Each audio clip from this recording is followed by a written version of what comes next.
Assalamualaikum warahmatullahi wabarakatuh. Perkenalkan, saya Nadira Yusnita Aryani. Kali ini saya ingin mereview buku berjenis novel berjudul Padang Bulan karya Andrea Hirata. Novel ini cukup tebal dengan jumlah halaman yaitu 310 halaman. Novel ini tidak begitu berat namun juga tidak begitu ringan.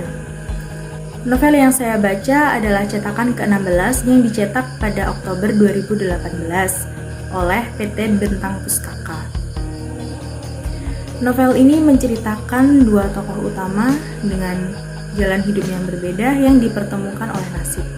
Tokoh pertama adalah Enong. Ia adalah gadis pejuang yang terpaksa berhenti sekolah karena keterbatasan ekonomi. Ayahnya meninggal tertimbun tanah saat sedang bekerja sebagai pendulang timah, sehingga Enong terpaksa berhenti sekolah dan mencari pekerjaan untuk menghidupi kebutuhan dia, ibu, dan adik-adiknya. Ia mencari pekerjaan ke kota, namun sayang tidak ada satupun yang mau menerima Enong. Akhirnya Enong kembali ke kampung dan Enong mencoba mencari pekerjaan di sana. Karena tidak ada satupun pekerjaan yang ia dapatkan, akhirnya Enong memilih untuk bekerja seperti ayahnya, yaitu sebagai pendulang timah.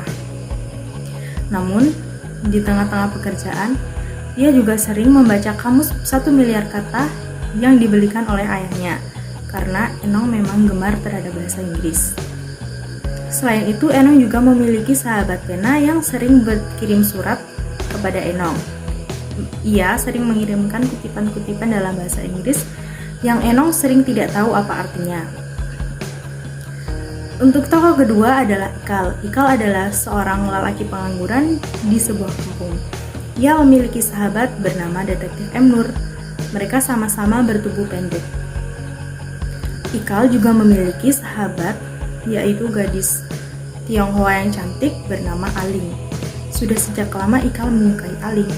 Namun, Ikal mendengar kabar dari Detektif M. Nur jika Atik sedang menjalin hubungan dengan Zinar, seorang lelaki yang tampan, tinggi, dan pandai dalam segala hal. Karena penasaran, Ikal menemui Zinar. Ternyata, yang dikatakan Detektif M. Nur benar, bahwa Zinar sangat tampan dan tinggi. Akhirnya, karena putus asa, Ikal hendak bekerja di Jakarta. Ia beserta Detektif M. Nur pergi ke kantor pos untuk mengirim surat lamaran pekerjaan. Di sana Ikal bertemu dengan Enong yang tengah kebingungan. Ternyata Enong bingung terhadap salah satu kata yang dikirimkan oleh sahabat penanya. Dan Ikal memberikan jawaban atas kata tersebut. Dan Enong mencatatnya di sebuah buku. Akhirnya mereka berbincang-bincang dan Enong bercerita bahwa ia tertarik untuk mengikuti kursus bahasa Inggris. Namun sayangnya lokasinya jauh dari kampungnya, sehingga Enong tidak bisa mengikuti kursus tersebut. Enong hanya berharap jika kursus tersebut bisa buka di dekat kampungnya. Kemudian Ikal mendapat panggilan wawancara di Jakarta. Pada suatu hari, Detektif M. Nur datang ke rumah Ikal, dan di waktu yang hampir bersamaan, Enong juga datang ke rumah Ikal. Ia memberi kabar bahwa ternyata tempat kursus bahasa Inggris tersebut membuka cabang di Tanjung Pandan, dekat kampungnya. Lalu mereka bertiga pergi ke Tanjung Pandan. Ikal yang hendak wawancara, Enong hendak kursus, sementara Detektif M. Nur ingin kursus teknisi parabola. Mereka berangkat bersama-sama menggunakan bis. Sebelumnya, Ikal dan Detektif M. Nur mengantarkan Enong untuk mendaftar kursus bahasa Inggris.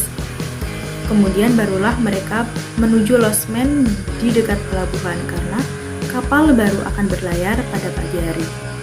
Keesokan harinya, saat keduanya berjalan menuju pelabuhan, Ikal tidak jadi berangkat ke Jakarta karena ia hendak memperjuangkan cintanya kepada Aling.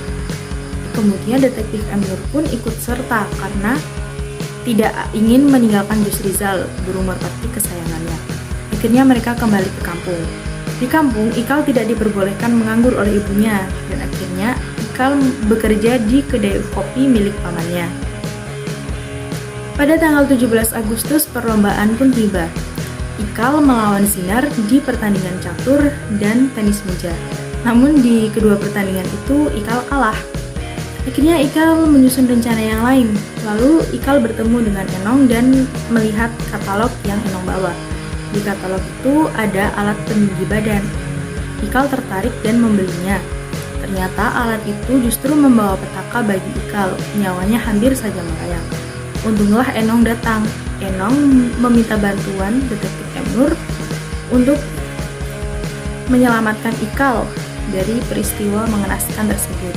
Kemudian alat itu dibuang di sungai. Akhirnya, Ikal hendak mencari pekerjaan di Jakarta lagi. Namun pada suatu hari, Aling datang ke rumah Ikal dan memberikan undangan pernikahan Zinar. Ternyata selama ini yang disampaikan oleh detektif M. Nur adalah salah. Zinar tidak menjalin hubungan dengan Aling. Syukurlah, Ikal belum sempat pergi ke Jakarta. Dan akhirnya, Ikal masih tetap di kampungnya bersama Aling. Sekian review dari saya. Ada salahnya saya mohon maaf. Terima kasih. Wassalamualaikum warahmatullahi wabarakatuh.